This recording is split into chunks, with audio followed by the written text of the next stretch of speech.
Mesdames et messieurs, bonsoir et bienvenue à cette émission d'Info 9. Avec cette fameuse pandémie qui nous est vraiment tombée sur la tête à la fin de l'hiver dernier, comment s'est comporté le tourisme en Abitibi-Témiscamingue au cours de l'été 2020 et comment le tourisme Abitibi-Témiscamingue entrevoit l'hiver 2021, parce que, soit dit en passant, des fois les gens pensent souvent que le tourisme, c'est rien que l'été, mais il y en a énormément durant l'hiver également. Alors, qui de mieux placé pour nous en parler que le président de Tourisme Abitibi-Témiscamingue, M. Émilien Larochelle. M. Émilien, bonsoir. Bonsoir. Merci d'avoir accepté cette invitation-là. Très gentil à vous. On l'a dit dans mon intro, Madame Pandémie nous est tombée dessus. Assez solide, merci. Très solide. Oui. Très solide. Bon, on a changé nos habitudes. Les associations ont dû également changer leur perspective. Ils ont également changé. C'est une nouvelle approche, qu'on pourrait dire. Mais moi, si je vous demandais, dû à cette fameuse pandémie-là, comment s'est comporté le tourisme chez nous à l'été 2020? L'achalandage, c'était quoi, M. Larochelle? Je commencerai par vous dire que nous sommes entrés dans un processus de changement. Okay? Je pense que c'est ça qu'il faut comprendre en premier, parce que la pandémie est encore très mal connue. On connaît mal ses effets à long terme. C'est ça. On ne les connaît pas du tout. C'est ça. Puis les mesures aussi de protection qui nous ont été soumises, c'est pour l'instant, ça fait la job, comme on dit. Oui, exactement. Okay? Mais il n'y a pas personne qui peut nous dire que c'est la bonne façon. Voilà, okay? C'est vrai. Fait que j'imagine qu'éventuellement, à mesure qu'on va traverser cette période-là, on va mieux connaître la maladie, puis on va être capable de trouver des remèdes en conséquence. Parce que j'en reviens à dire les paroles du premier ministre François Legault qui a dit « On construit l'avion en vol ». C'est un peu ça. On se réajuste, on essaie quelque chose, oups, ça ne marche pas, on va essayer d'autres choses. C'est ça, en fin de compte, parce qu'on ne connaît rien de ce fameux virus-là. Ouais. Il est mondial, c'est ce que l'on sait. Il y en a qui y croient, il y en a qui y croient pas. Il y a plus de personnes qui y croient que de personnes qui n'y croient pas, mais on est encore dans le néant. Exactement. Mais pour revenir au tourisme, oui. Okay, je peux vous dire qu'au niveau de la région, on s'en sort quand même relativement bien. Okay? Et là, je fais exception des grands rassemblements qui ont été touchés là, d'une manière, je dirais, mortelle. Okay? Peut-être le mot est fort, un peu mortel, mais je veux dire qu'ils ont été touchés très, très, très fortement. Okay? Et à date, là, il y a la FME là, qui a fait une activité là, sur Internet, là, okay, en utilisant les médias qu'on connaît. Et c'est là que ça nous a permis de voir également la faiblesse qu'on avait au niveau de la communication en région. Exactement. Okay? Oui. Et ça, je crois que c'est un problème qu'il va falloir regarder à long terme. C'est bien beau dire on a un problème, mais après ça, il faut trouver des solutions. D'ailleurs, des solutions ont commencé à émerger à ce niveau-là. Les représentations par les milieux municipaux, les milieux provinciaux, parce qu'il ne faut pas oublier que c'est l'ensemble du pouvoir politique là, canadien, là, y incluant les provinces et les municipalités qui sont touchées. Okay? Mais nous, ici, au niveau des régions, on est encore plus touchés. Et là, je n'embarquerai pas avec l'aviation. OK? Oui, hein? Mais okay. J'avais une question là-dessus. OK. Je vais attendre votre question. OK? Mais je peux vous dire une chose, c'est que pour ce qui est des attraits locaux, OK? Compte tenu que les gens se sont abstenus de faire de grands déplacements, ça s'est surtout passé en région et avec les gens qui avaient l'habitude de venir nous voir. OK? Les autres, ils n'ont pas changé. Exactement. Les autres sont venus quand même. Moi, écoutez, je demeure à Galichan, là, puis c'est un endroit de villégiature. Oui, exactement. OK, Oui, oui, oui. tout près du lac Abitibi, à la grande rivière du Parquet. Mm. Et il y a beaucoup de gens qui ont des propriétés, là, puis qui viennent passer l'été avec nous. Mm. OK? Au Fait- printemps, ils étaient là. Fait qu'ils étaient les autres, ils n'ont pas changé Non, ils n'ont leurs pas changé habitudes. Et d'habitude. heureusement. Ouais. Parce que j'aimerais juste attirer votre attention. Nous autres, on a de beaux terrains de camping. Oui. Parce que l'Abitibi-Témiscamingue, là, c'est un paradis. Il faut le dire, c'est tellement beau.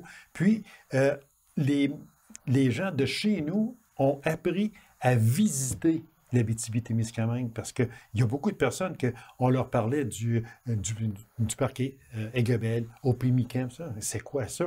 Telle affaire. LDT Draper, Objewan aussi.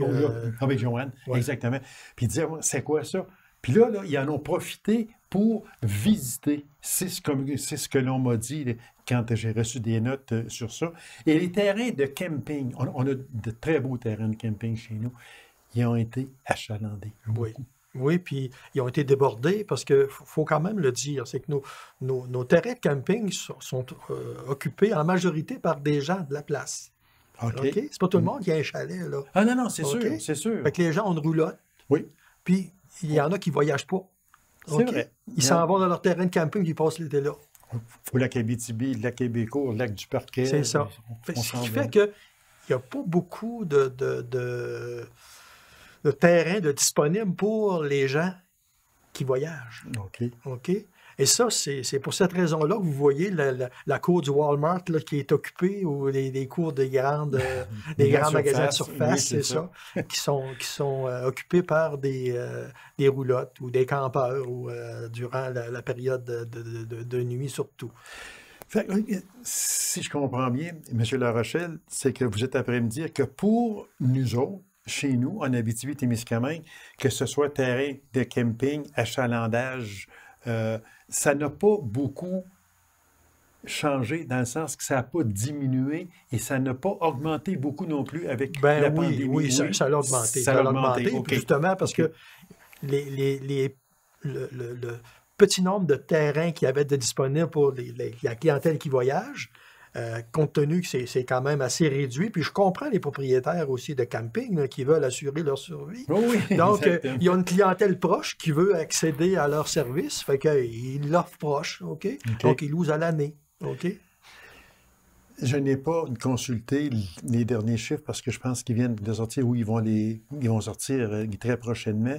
Mais au point de vue d'achalandage touristique, est-ce qu'on a eu une hausse en Abitibi-Témiscamingue ou c'était à peu près pareil? Comme Je les dirais autres pas qu'on a années? eu une hausse, parce qu'au début, les gens avaient une crainte de se déplacer sur le territoire. Puis c'est comprenable aussi. OK? Puis, ce qui fait que les gens restaient chez eux. OK? Ils suivaient les directives. Oh, oui, exactement, oui. Fait que, puis quand la situation s'est rétablie, parce que si on oublie le mois de mars, d'avril et mai, là, ça a commencé à se rétablir. Fait que là, les gens avaient un petit peu moins peur. Fait que là, ils ont décidé bon, on va faire des activités extérieures. Fait qu'ils se sont dirigés vers les campings ou vers encore les parcs là, comme nationaux, comme le CEPAC. Okay. On était craintifs. Quand je dis on, c'est la population. Tout le monde. On va parler au Québec, nous autres, en général. On était craintifs mars, avril. D'un coup, mai, on a commencé à déconfiner tranquillement. Là, après ça, c'est beaucoup plus difficile de déconfiner que de confiner parce qu'on avait confiné le Québec complet. C'est pas compliqué.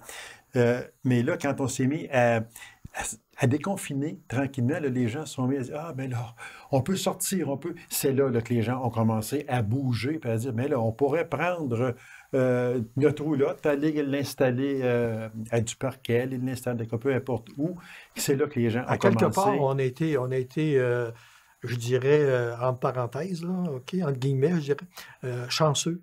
Parce que si on regarde ce qui s'est passé en Gaspésie, oh bon Dieu, ça a été la ruée vers l'or, OK, ça, avec toutes les tout ce qui s'en est suivi. C'est ça, les conséquences que ça a apporté. Conséquences néfastes. C'est néfaste. Oui. Sur le réseau de la santé qui n'était pas préparé à recevoir une clientèle aussi nombreuse. Absolument pas. OK.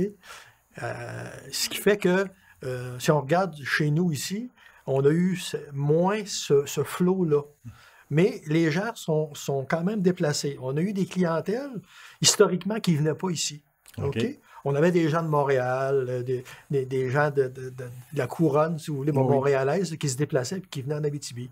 Ou encore les gens de l'Outaouais, parce que vous savez que l'Outaouais et l'Abitibi-Témiscamingue, on est proche. On est proche. On a beaucoup de personnes qui sont originaires d'Abitibi, qui demeurent maintenant là-bas, puis qui reviennent nous visiter parce qu'ils ont de la parenté. Oui, voilà, exactement, oui. Ce qui fait que nous autres, ça nous a apporté quand même une clientèle qui était assez importante. Ce qui fait, comme je vous dis, les petits attraits ont été je dirais, pour la plupart, ont eu une clientèle quand même qui est aussi nombreuse que d'habitude, puis à certains endroits, plus nombreuse. OK. Il y a 2 domaines qui ont eu beaucoup de difficultés. C'est parce qu'on a eu je suis persuadé qu'il y a eu des baisses d'achalandage énormes dans la restauration et l'hôtellerie. Êtes-vous d'accord avec ça? Ah oui, c'est sûr. Écoutez, au niveau de l'hôtellerie, là, si on accepte là, l'après-pandémie, la première vague, où il y a eu une recrudescence là, de déplacements, comme je vous expliquais tout à l'heure. Et là, les hôteliers ont commencé à respirer un petit peu parce qu'ils voyaient du monde qui se présentait dans leurs établissements. Mais on peut dire que depuis ce temps-là, ça a commencé à se dégrader avec l'annonce de la 2e vague. On est retombé, je dirais, au point mort. Heureusement, l'économie quand même forestière et l'économie minière se portent très bien. On a un taux de chômage qui est envié par le Canada. Un taux qui est très bas, oui, c'est exactement. Ça. Et ça fait que les travailleurs ont utilisé les établissements hôteliers là, pendant la période d'été, où souvent, pendant cette période-là, il y a beaucoup de rénovation ou encore d'entretien qui se font dans les rangs, comme dans les mines, puis, etc. Oui, là. Exactement. C'est sûr que vous touchez à 2 points qui sont très majeurs et essentiels, le domaine forestier et le domaine minier, qui sont nos 2 grandes valeurs ici en Abitibi. Il ne faudrait pas oublier l'agriculture. Oui, exactement. Okay, c'est ça qu'il y a, c'est qu'on a toujours tendance à l'oublier, l'agriculture. Puis je faisais des émissions souvent avec M.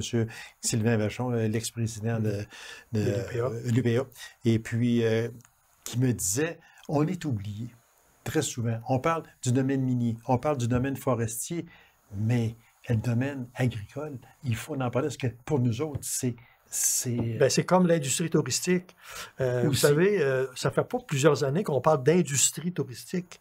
Avant ça, le touriste est considéré comme c'est une petite job, là, 3 semaines, 1 mois durant l'été, puis après ça, c'est fini. T'sais. C'est vrai. Non, exactement ça. Puis c'est pour ça que dans mon intro, je disais que les gens ont encore tendance à croire que l'industrie touristique, on parle de l'été.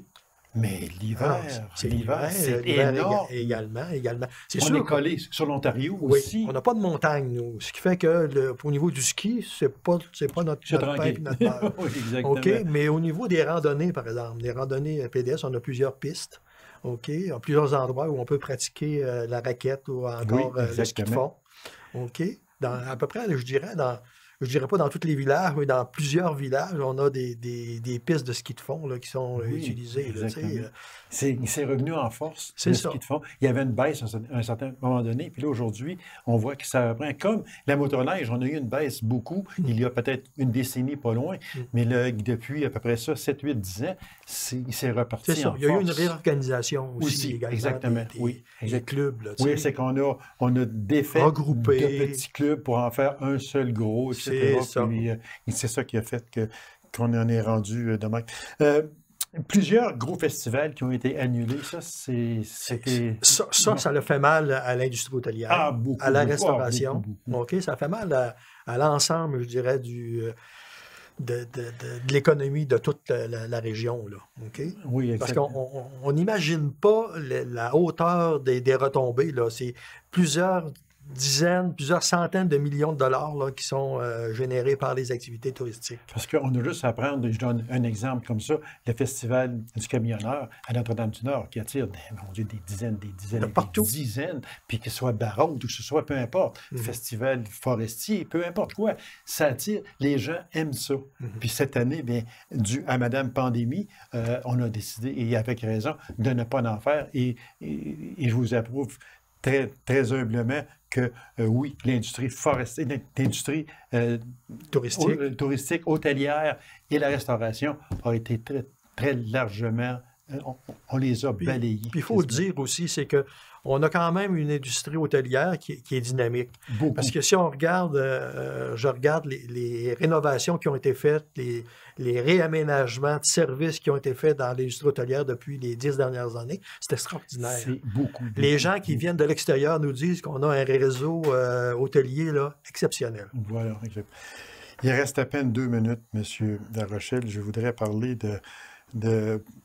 pour la relance touristique en Abitibi-Témiscamingue, c'est près de 800 000 $ que le gouvernement a injecté par la ministre du Tourisme, Mme Caroline Proulx, et M.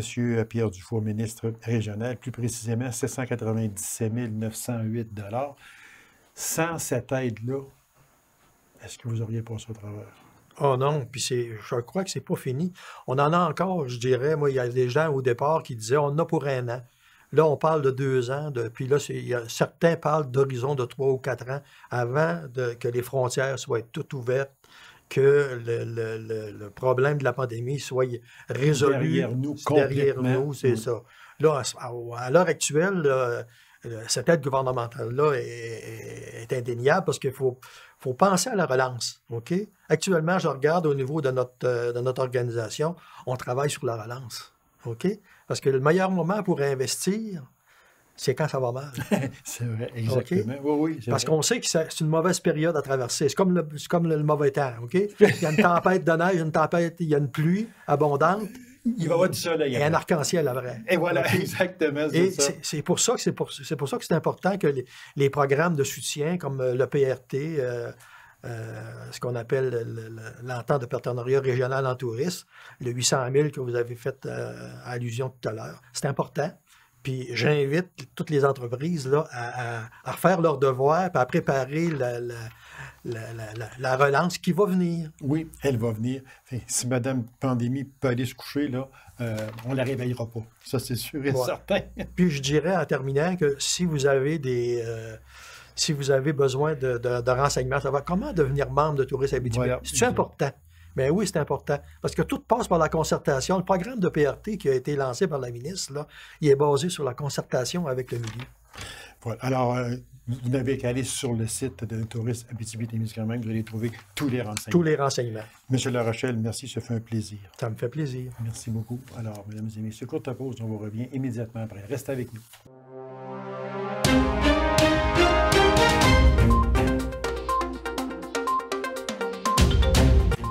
Même en temps de pandémie, la Société d'histoire et patrimoine de la Serre continue ses expositions dans le respect des lois.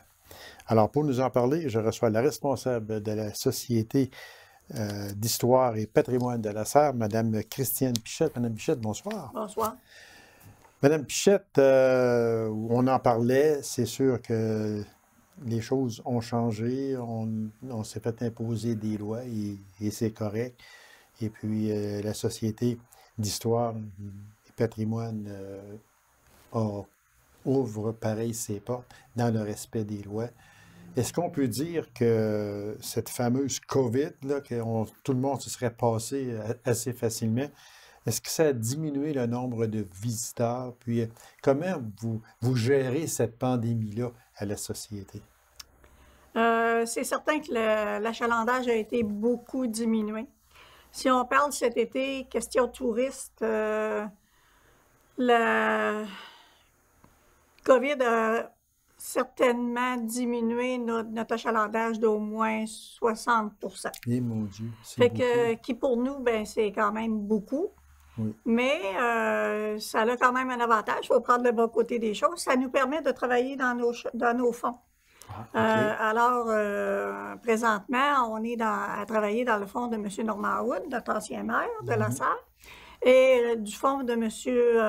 Yvon Audette, notre aussi, journaliste. Journaliste, oui. Fait que là, on est dans ces fonds-là.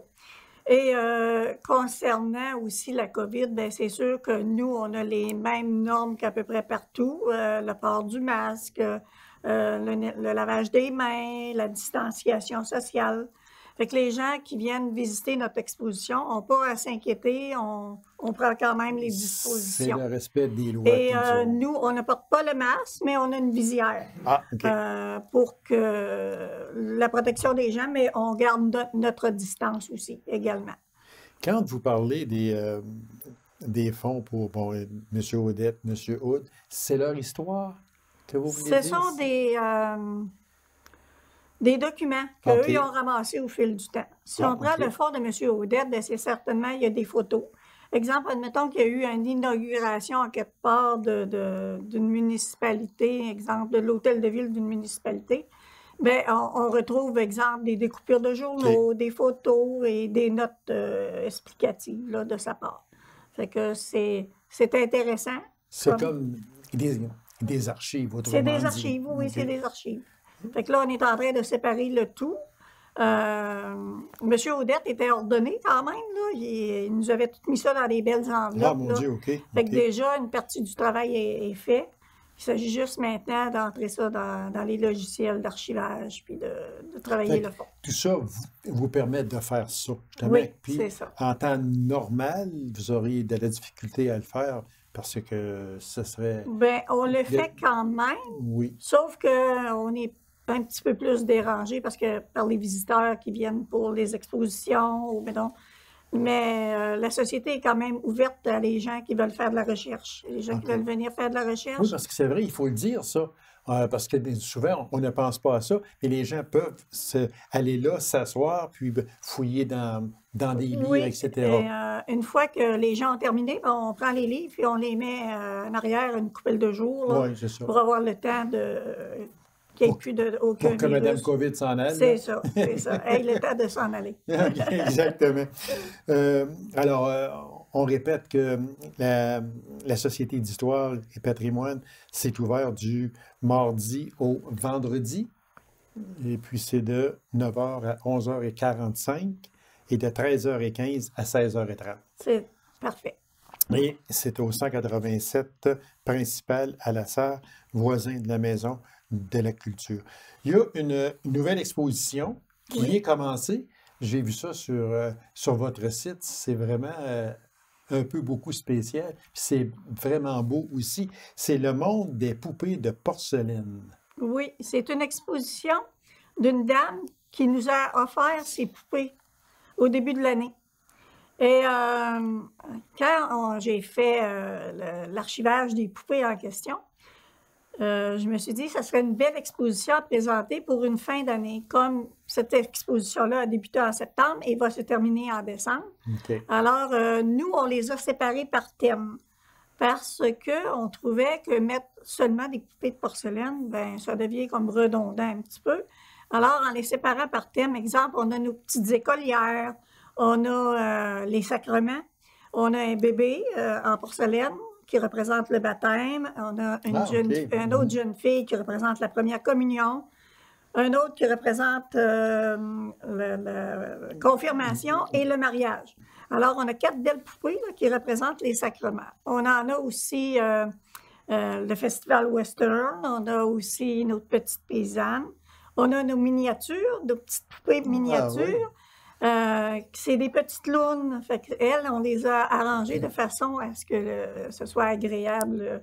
Et à chacun, on a mis un thème en arrière pour pouvoir, exemple, nos poupées western, mais on les a mis des beaux chevaux en arrière pour compléter, pour pas que ça soit juste des poupées. Juste une poupée là, juste sur une table. Juste une poupée sur une table qui veut à peu près rien dire. Tandis que là, avec agrémenté de cette façon-là, il y a comme une histoire avec il y a ça, comme une petite histoire en arrière. Fait que c'est bien, puis c'est agréable à regarder. Est-ce qu'il y en a plusieurs? On en a 58. Ah, mon Il faut Dieu, dire que la OK. collection, je ne sais pas si je l'ai dit tantôt, elle appartenait à Mme Laurence Boudreau.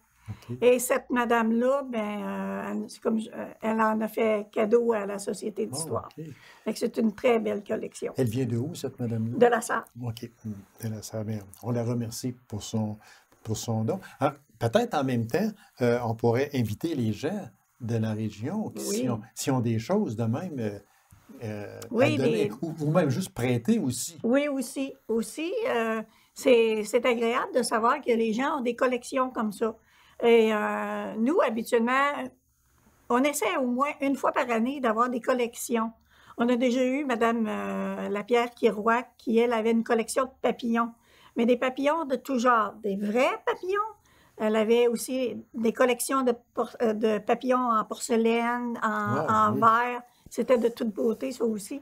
Alors, on aime ça que les gens puissent avoir la chance d'exposer leurs œuvres. Fait que s'il y en a qui auraient des choses soit à donner ou à prêter, justement, bien, communiquer avec la Société d'histoire du patrimoine de la Sarre, avec Mme Pichette. Je suis certain qu'elle va en prendre un soin jaloux. Ah oui, oui, toujours, Toujours, toujours. toujours. En août dernier, c'était le mois de l'archéologie. Expo artefact de Marcel Gilbert. Et puis, il y avait aussi une exposition sur les Amérindiens. C'était bien, c'était un succès? Oui, ça a été quand même. Mais c'est sûr qu'avec la Oui, COVID, la ça a été fameuse quand même COVID, là. tranquille, mais on a eu quand même des visiteurs de l'extérieur qui sont venus voir ça. Monsieur Gilbert, ben, c'est une collection d'artefacts que lui a retrouvés sur le bord de la rivière, Ah, OK. à Galichan, lui où est son chalet. Il y en a beaucoup. là. Puis ce monsieur-là, ben, il en a fait don à la société. Alors, on les a en permanence. Les gens qui veulent la voir, c'est encore disponible. Elle est encore exposée. Est-ce que c'est lui qui avait des artefacts aussi au Café des Rumeurs? Ça se peut-tu? Non, c'est M. Bérubé. ça. Ah, OK, c'est vrai. M. C'est Bérubé. M. Bérubé. C'est M. OK. Bérubé qui avait... C'est parce que c'est un peu dans le même C'est genre. dans le même genre, c'est dans le même style. Puis ça rendait aussi hommage aux Amérindiens. Aux Amérindiens. Pour la même occasion, on avait monté une mini-exposition dans notre hall d'entrée où on se référait sur différentes informations pour agrémenter le tout et aussi donner plus de valeur aussi à la collection. Exactement. Fait que la nouvelle exposition, elle est en fonction actuellement jusqu'au mois de décembre. Jusqu'au 18 de décembre. Prévision pour 2021, on se croise les doigts. On se croise les doigts. Présentement, on est en train de regarder qu'est-ce qu'on va faire l'année prochaine. OK. Il n'y a rien de décidé encore. Possiblement une exposition de photos anciennes. Ah, OK. On est en train de justement faire des tris dans nos photos présentement, là, parce qu'on en a quand même plusieurs. Puis, la façon dont on veut présenter cette exposition-là, ben, ça va être de y aller par thème autant que possible. Fait qu'on est en recherche de photos présentement. Puis je suis certain qu'il y en a. Ça va chez être la nous première de qui l'année. oui, puis je suis certain aussi que il y en a qui ont de très belles photos anciennes. Oui, Je suis sûrement. persuadé sûrement. de ça. Donc, on répète, Madame Pichette, c'est ouvert du mardi au vendredi de 9h à 11h45 et de 13h15 à 16h30. C'est au 187 principal, voisin de la Maison de la Culture. Madame Pichette, merci beaucoup. Bon succès. On va sûrement se revoir pour 2021. Oui, sûrement. Merci. Bonne fin de journée. C'est moi qui vous remercie. Alors, mesdames et messieurs, merci d'avoir été là. On se donne rendez-vous à une prochaine émission d'Info 9. Au revoir.